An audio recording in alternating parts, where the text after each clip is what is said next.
কিয়ামতের আলামাত এসে গেছে, তাই তো ঘরের নারী রাস্তায় নেমেছে। কিয়ামতের আলামাত এসে গেছে, তাই তো ঘরের নারী রাস্তায় নেমেছে। ওরে মাছ বাজারে কথা বলে মাছওয়ালার সাথে, স্বামী তাহার দাঁড়িয়ে আছে ব্যাগটা নিয়ে হাতে। ওরে মাছ বাজারে কথা বলে মাছওয়ালার সাথে, স্বামী তাহার দাঁড়িয়ে আছে ব্যাগটা নিয়ে হাতে। স্বামী নিলেন মাছটা টেনে, স্ত্রী দেয় টাকা গুনে। স্বামী নিলেন মাছটা টেনে, স্ত্রী দেয় টাকা গুনে। স্বামী স্ত্রীর যেন সেবক হয়েছে। কিয়ামতের আলামাত এসে গেছে, তাই তো ঘরের নারী রাস্তায় নেমেছে। কিয়ামতের আলামাত এসে গেছে, তাই তো ঘরের নারী রাস্তায় নেমেছে। ওরে বরখা পরা বরখা ছাড়া হাট বাজারে ঘোরে তারা। ওরে বরখা পরা বরখা ছাড়া হাট বাজারে ঘোরে তারা। কেউ বা আবার বরখা পরে বুবু মুখটা খোলা রেখেছে। কিয়ামতের আলামাত এসে গেছে, তাই তো ঘরের নারী রাস্তায় নেমেছে। কিয়ামতের আলামাত এসে গেছে, তাই তো ঘরের নারী রাস্তায় নেমেছে। ওরে হাট বাজারে মার্কেটে যান দেখবেন শুধু নারী, কেউ বা আবার সেজে কুজে করছে দোকানদারি। ওরে হাট বাজারে মার্কেটে যান দেখবে শুধু নারী, কেউ বা আবার সেজে কুজে করছে দোকানদারি। সবকিছুতেই আছে নারী, কেউ বা চালায় হোন্ডা গাড়ি। সবকিছুতেই আছে নারী, কেউ বা চালায় হোন্ডা গাড়ি। কেউ বা আবার অফিস আদালতে চাকরি করতেছে। কিয়ামতের আলামাত এসে গেছে, তাই তো ঘরের নারী বেহায়া হয়েছে। কিয়ামতের আলামাত এসে গেছে, তাই তো ঘরের নারী রাস্তায় নেমেছে। ওরে নারী রূপে নারী বসাই কলঙ্কেরই দাগ, কারণ তারা চলতে চায় সমান করে ভাগ। ওরে নারী রূপে নারী বসাই কলঙ্কেরই দাগ, কারণ তারা চলতে চায় সমান করে ভাগ। স্বামীর কথা শুনবো না, বদ্ধ ঘরে থাকবো না। ইসলামের কথা শুনবো না, বদ্ধ ঘরে থাকবো না। তাই তো বুবু চলতে গিয়ে ধর্ষিতা হয়েছে। কিয়ামতের আলামাত এসে গেছে, তাই তো ঘরের নারী রাস্তায় নেমেছে। কিয়ামতের আলামাত এসে গেছে, তাই তো ঘরের নারী রাস্তায় নেমেছে। শেষ মেয়ে রাস্তায় নেমেছে, কথা বলা তো দূরের কথা, রাস্তায় চলাই যায় না। তো আপনাকে চক্ষু নিচু করে হাঁটতে হবে। রাস্তাকে তারা এমন ভাবে অবরোধ করে রেখেছে যা বলার কথা নয়। আপনি মানা করবেন তো পাল্টা আপনার উপরে অভিযোগ চাপিয়ে দেওয়া হবে যে আপনি নারীকে কেন আপনি বকলেন। দুনিয়ায় চলা খুব বড় মুশকিল। কিন্তু হিন্দা একজন মহিলা দেখেন, যেই মহিলাটা পর পুরুষের সঙ্গে কোনোদিন কথা বলে নাই।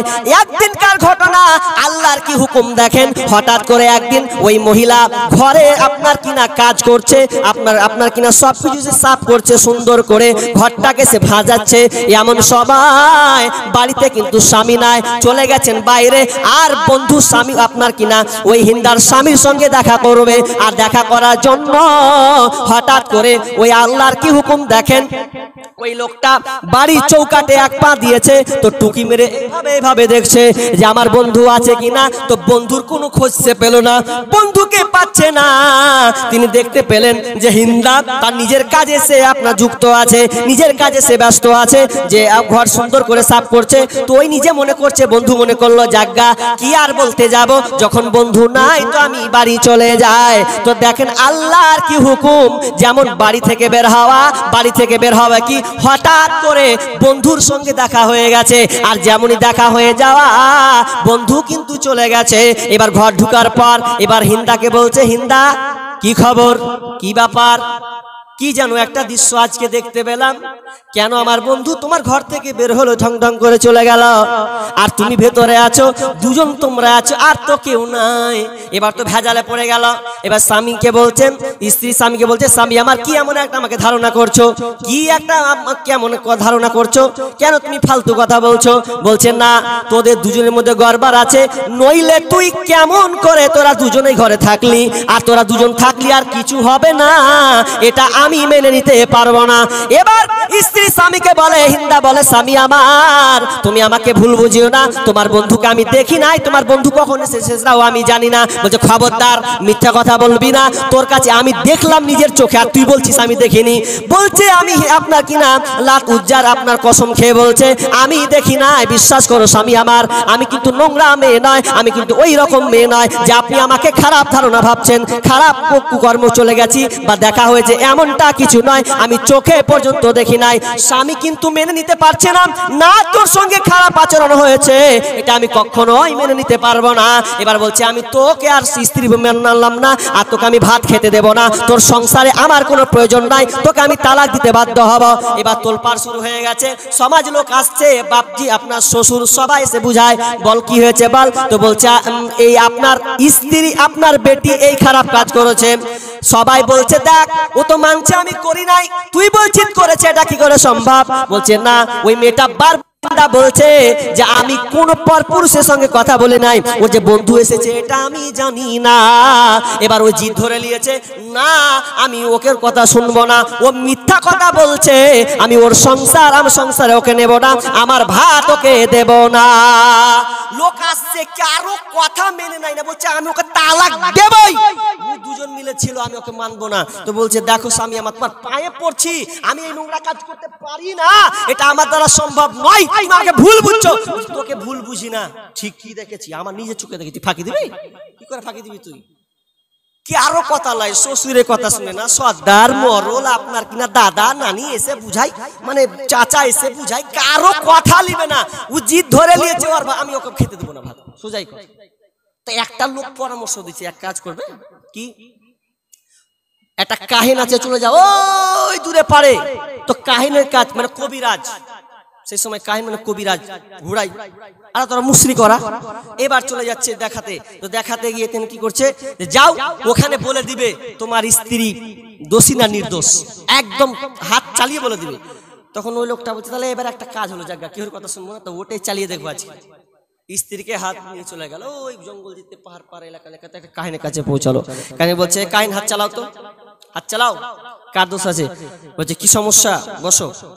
হাত চালাতে লাগলো কাহিন, প্রথমে হাত চালা শুরু করেছে, চালাতে চালাতে হাত চালাতে চালাতে চালাতে কাহিন এবার বলছে তোমার স্ত্রীর কোনো অপরাধ নাই, তোমার স্ত্রী কারো সঙ্গে জেনায় লিপ্ত হয় নাই, কারো সঙ্গে আপনার গোপনে আলাপে চলে যায় নাই, তুমি যেটা ভাবছো এটা মিথ্যা কথা, এটা তোমার ধারণা, কিন্তু তোমার স্ত্রী হচ্ছে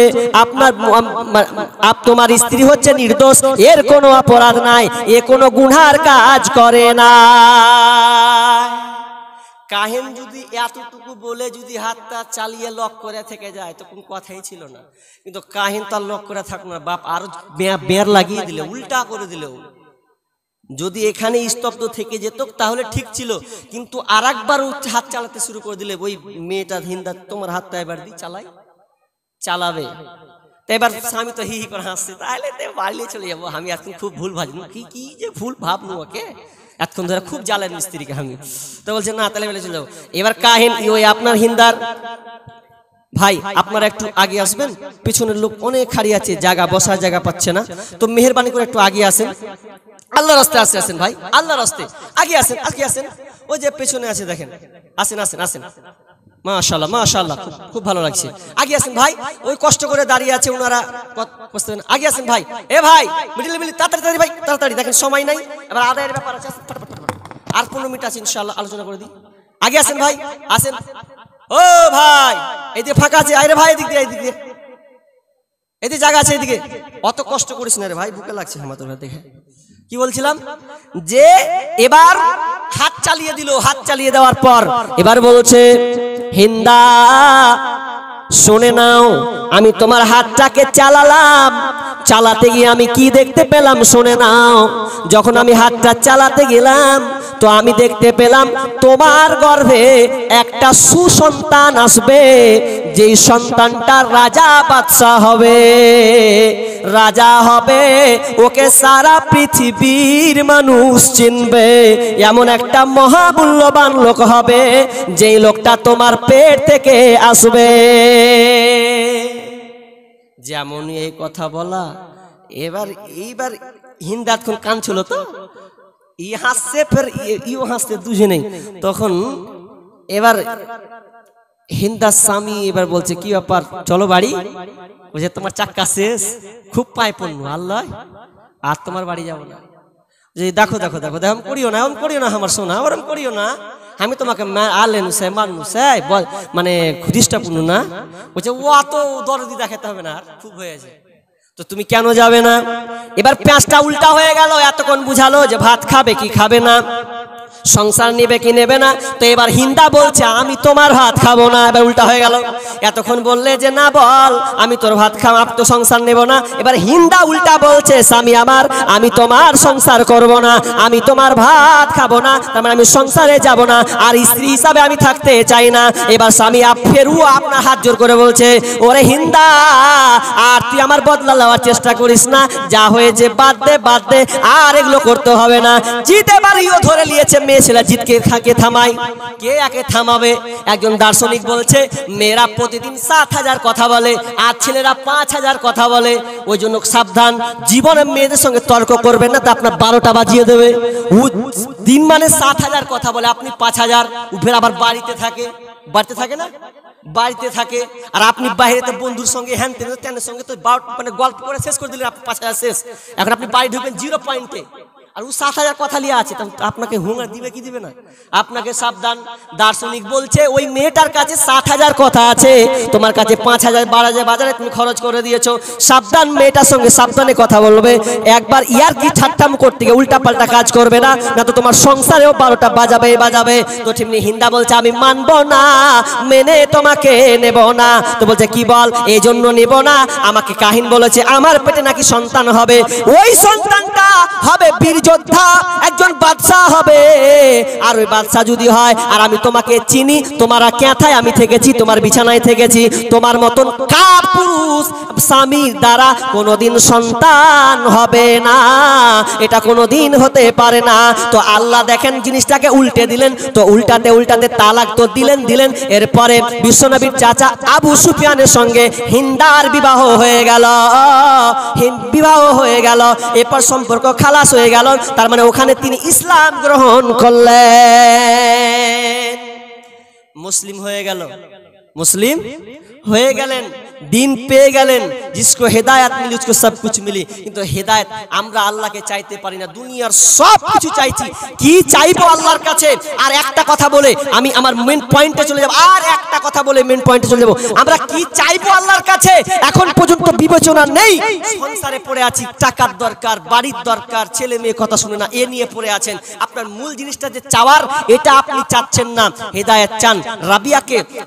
রাবিয়া একজন সাহাবী, রাবিয়া বিন কাব এমন একজন সাহাবী, আল্লাহ রাসূলের খিদমত করে, যেমন আনাস খিদমত করতেন ঠিক তেমনি ভাবে রাবিয়া বিন কাব আল্লাহ রাসূলের খিদমত করতেন। তো একদিন রাবিয়া একটা মানে চেষ্টা করলো, কি জানেন, রাবিয়া বলছে যে এক কাজ করি, এই আজকে রাত্রে আল্লাহ রাসূল তাহাজ্জুদে উঠবে, তো আমি আল্লাহ রাসূলের খাটের তলায় ঢুকে যাই নিচে, তো যেমনই আল্লাহ রাসূল উঠবে আমি পানি লোটা আগিয়ে দেবো, তাহলে আমি নেকি পেয়ে গেলাম, একটা খিদমত করা হলো আমার। ওই নিয়াতেও ঢুকে গেছে, আর আল্লাহ রাসূল রাত্রে উঠে গেছে, রাত্রে যেমন উঠে গেছে, তো উঠে যাওয়ার পর লোটা ধরবে কি, এদের পাটাম করে রাবিয়া বেরিয়ে গেছে, এ রাবিয়া, রাবিয়া কি ব্যাপার, তুমি বাড়ি যাওনি? আচ্ছা আল্লাহ রাসূল বাড়ি যাইনি, কেন যাওনি? বলছে আল্লাহ রাসূল আপনি রাত্রে উঠবে জানেন তো, ওই জন্য লোটাটা নিয়ে এসেছি, তো লোটাটা দিব, আপনি উজু করবেন, তাহাজ্জুদে পড়বেন, এই জন্য আমি যাইনি, পানি আগিয়ে দেবো আপনাকে। ও রাবিয়া, আল্লাহ রাসূল এই রাবিয়ার গুণ দেখে এত আনন্দিত হলেন, তিনি কি করলেন, রাবিয়া রে তুমি আমার খিদমত করার জন্য, তুমি আমার বাড়িতে থেকে গেছো, যাও নাই, তুমি হয়তো রাত জেগেছিলে, হয়তো তুমি আমার অপেক্ষায় ছিলে, আর তুমি আমাকে লোটা আগিয়ে দেবে, তো আমাকে এত ভালো লেগেছে রে রাবিয়া, তো তুমি আজকের দিনে আমার কাছে কি চাইবে বলো। আল্লাহ রাসূলের অফার দেখেন, রাবিয়া তুমি আমার কাছে কি চাও বলো তো তুমি। তোমার এই মুগ্ধ, তোমার এই গুণ দেখে আমি খুব খুশি। তুমি বলো কি চাও, যেটা চাইবে সেটাই। দেখি তুমি চাও তো। এবার রাবিয়া ভাবছে, আহারে আল্লাহ রাসূল আমাকে সুযোগ দিয়েছেন, যেই সুযোগটা তো হাতছাড়া করা যাবে না, এটা কখনোই হাতছাড়া করা যাবে না। তো কি চাইবো, কি চাইবো, কি চাইবো? হঠাৎ করে বলছে, ইয়া রাসূলুল্লাহ, আপনার সঙ্গে আমি জান্নাতে থাকতে চাই। এবার আল্লাহ রাসূল মুস্কি হাসছেন আর বলছেন, রাবিয়া, কে তোমাকে এটা ভাবালো জান্নাতের কথা? এবার রাবিয়া বলছেন, ইয়া রাসূলুল্লাহ, আমাকে কেউ ভাবাই নাই, আমি মালধনের চিন্তা করলাম না, কারণ এগুলা দুনিয়া ক্ষণস্থায়ী, কিন্তু আমি আপনার সঙ্গে জান্নাত যদি পেয়ে যায় তাহলে আমার পুরো জীবনটা ধন্য হয়ে যাবে। অথচ রাবিয়ার জীবনে আপনি তদন্ত করুন, রাবিয়া ছিলেন একজন গরিব সাহাবী, যেই সাহাবীর ভালো বাড়ি ছিল না, ভালো পোশাক ছিল না, তিন বেলা ঠিক মতন খেতে পারতে না। ওই সাহাবী তো বলতে পারছেন, ইয়া রাসূলুল্লাহ, আপনি আমাকে আহার দেন, আমি ঠিক মতন খেতে পাই না, এটাই যদি আপনাকে দেন তা আমি সন্তুষ্ট হয়ে যাব। তিনি বলতে পারতেন, ইয়া রাসূলুল্লাহ, আপনি আমাকে সুন্দর একটা বাড়ি দেন, আমার বাড়ি নাই। তিনি চাইতে পারতেন, তিনি তো বলতে পারতেন, ইয়া রাসূলুল্লাহ, আপনি আমাকে ভালো বিছানা পোশাক দেন, কিন্তু তিনি চাইলেন না।